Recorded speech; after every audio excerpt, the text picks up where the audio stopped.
Hello, I'm Tim Loughton, and I wanted to give an update on what's happening on the situation in Syria, my own personal views as well. And I'm sure you're all aware of what's happened in Syria in response to the atrocious act when chemical weapons were dropped by barrel bomb from a helicopter in Douma in Syria on the 7th of April. In the early hours of last Saturday, British forces joined with America and France in taking out 3 facilities involved in chemical weapon manufacture in Syria. Now, many people understandably have written to me with this. Many people have strong views on the subject. Many people came to my street surgery on Saturday in Shoreham to express those views, and there have been many postings on Facebook. And I fully appreciate the strength of feeling on this and the views that people will hold on one side of the argument or not. I'm not somebody whose knee-jerk reaction is to commit troops to war or to condone military action. Indeed, back in 2013, when Parliament had a vote on military action against Syria at that stage, I didn't vote in favour of it because I thought the case had not been made. In fact, UN permission had not properly been sought, and President Obama of the US was effectively trying to strong-arm the then Prime Minister David Cameron into putting bombs into Syria where it was not clear what the objective or indeed the targets were.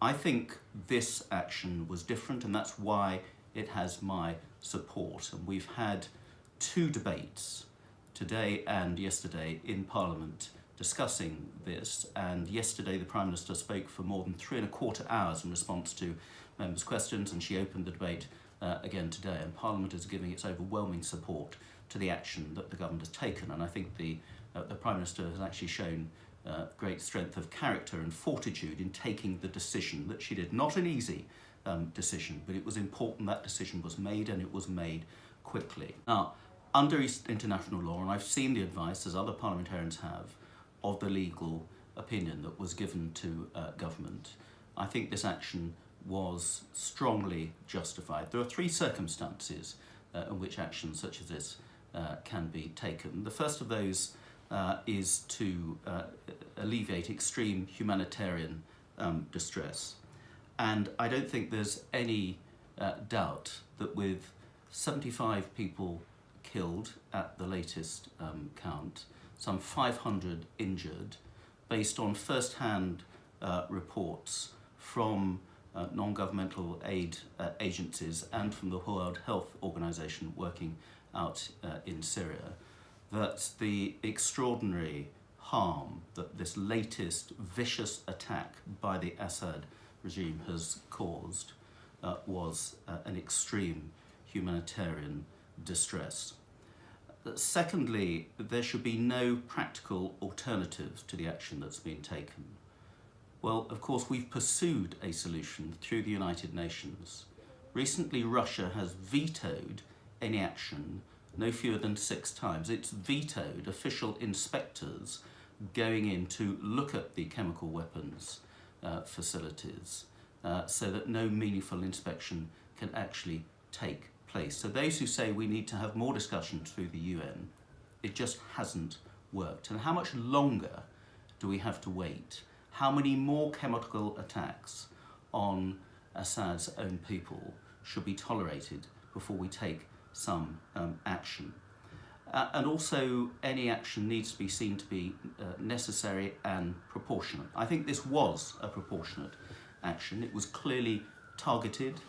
It has taken out 3 facilities involved in making chemical weapons. There appears to have been no collateral damage and certainly no injuries to civilians, quite rightly. And I pay tribute to our brave and very professional armed forces who did their job with consummate skill, but again put their lives on the line to do that in the interests of our people and our country. As a result of this action, President Assad's ability further to launch chemical attacks on his own people or indeed other people has been seriously degraded, and therefore that mission has been accomplished.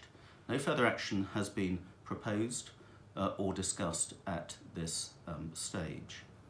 I think taking no action would be worse than taking whatever action has been taken by the government. And frankly, those people who keep saying something needs to be done, but that when something is done says, no, that's the wrong thing, something else needs to be done, actually need to come up with practical action.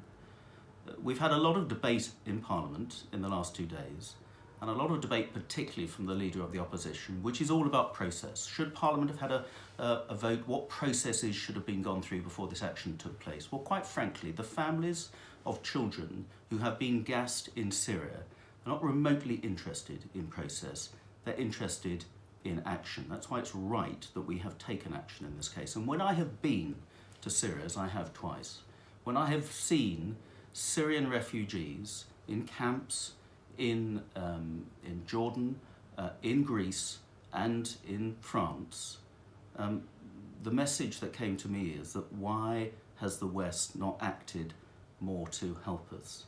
Well, I hope this has sent out a very clear signal that if you are a country like Syria, and as they did back in 2013, you sign up to the International Convention on the Use of Chemical Weapons, and you claim as part of that convention to have destroyed your stockpile of chemical weapons, and Russia has acted as guarantor in that destruction, and then later you use chemical weapons, then there need to be consequences if the international rule of law is to mean anything. I hope now that the Syrians and their allies, the Russians, who I'm afraid have done so much to prolong this horrible, damaging war in Syria over so many years, realise they cannot use chemical weapons on their own people or other people with impunity. They signed that convention, they need to adhere to that convention, and they need to realise that there will be consequences if they continue acting in such an irresponsible way. That's why I think this action was regrettable, but was the right thing to do. The majority of parliamentary colleagues agree it was the right thing to do, and certainly from the response I've had from constituents, they agree it is the right thing to do. And that's why I have supported and will continue to support the line that the Prime Minister and the government have taken. I think it's in the best interests of the defence of this country, and I certainly hope it's in the best interests for alleviating the humanitarian suffering that's been inflicted on the people, the innocent people of Syria, by the dictator that is President Assad of Syria.